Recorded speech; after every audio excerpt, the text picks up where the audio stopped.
We're going to play another Deadly song here from our Sister Girl with Shantae. It's a weekday morning in Redfern and the Black Chat programme is live to air on Curry Radio.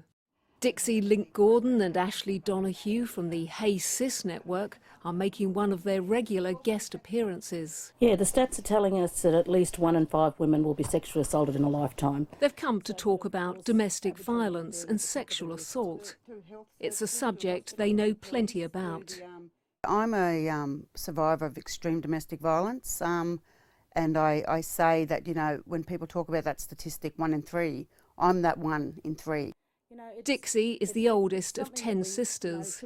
She says every one of them has experienced domestic violence at some point in their lives. 44 women have been murdered this year in Australia.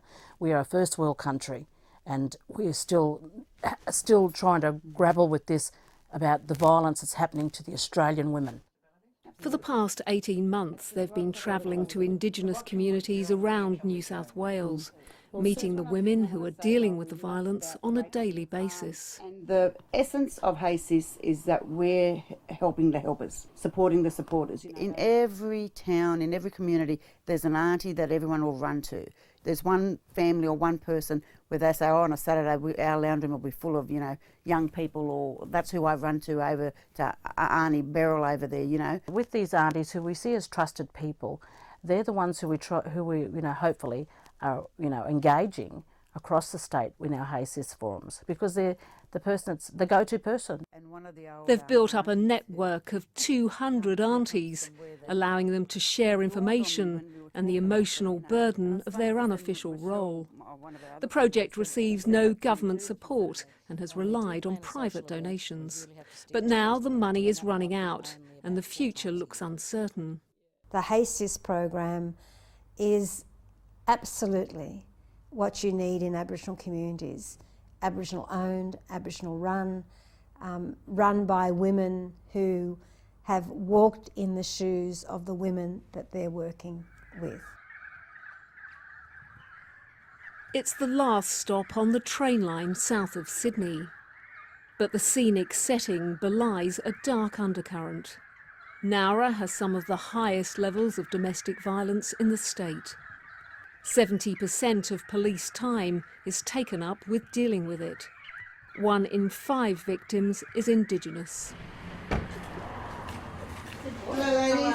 Hi. Hi, I'm Ashley. Dixie and Ashley have come to Nowra for what could be their final project. Today they're meeting staff at the local Aboriginal Women's Health Centre. These women suffer in silence because there's nothing else for them. They don't have a way out, so she'll probably go to hospital more times than not. That's why the statistics are so high. So she'll go back and go back and go back because she doesn't have any other supports. Morning, Sue. Hi, Maisha. How are you? I'm good, thanks. How are you? Good, thanks. Did you see all the incidences over the weekend? It's the start of another day, and police in Nowra are briefing the Domestic Violence Support Service on a long list of new cases. Extremely worried about the situation that she's in. The demands are so great, the Domestic Violence Unit has its own office at Nowra Police Station. The numbers are very high. It's Sue from the police station. How are you? Coordinator Sue Davis has more than 4,000 cases on her books. That's 1 victim for every 3 households in Nowra. She believes many more cases go unreported. I've had conversations with Aboriginal women and I've said to them, and they've just, this is how we live. This is how I got brought up. It's our business and it stays in the house. And it's really frowned upon if that business goes outside that front door. But we're talking about horrific violence here, that the community knows that it is happening. Services here are dealing with 20 new cases of domestic violence every week. Some of the stories are shocking. A recent case involved a woman shot with a spear gun by her partner. But getting those cases through the courts can be difficult. There's such a period of time between when the incident occurs and when it finally goes to court. A number of things could happen in those 2 to 3 months. If they're lucky enough to be left alone by the perpetrator, they don't want to start it up again. They don't want to make that person angry again or get the community going again. And I think it's extremely difficult for an Aboriginal woman to follow it through. Melissa Wellington says her community are proud people and many are reluctant to talk about family violence. The shame factor is, I think a lot of our women are strong in their sense to even stay in that home, in that violence, and thinking I can change my man for the better. You know, on a good day he's really, really good.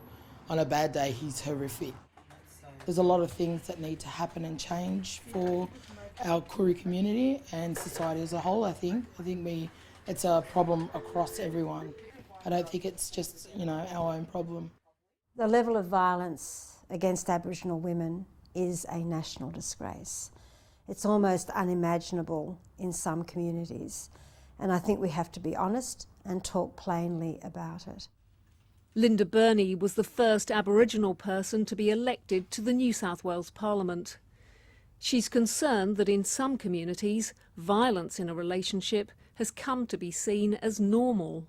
When you've got young women, and I've seen this with young Aboriginal women, who are in a violent relationship but don't know it because it's become normalised, because, you know, having a boyfriend might mean that of course he's going to want to see who's calling you. Of course he can tell you what clothes to wear. Of course he can tell you who you can hang around with. For Dixie and Ashley, there's unfinished business. They're still hoping for a lifeline. New South Wales has the country's first dedicated Minister for Domestic Violence.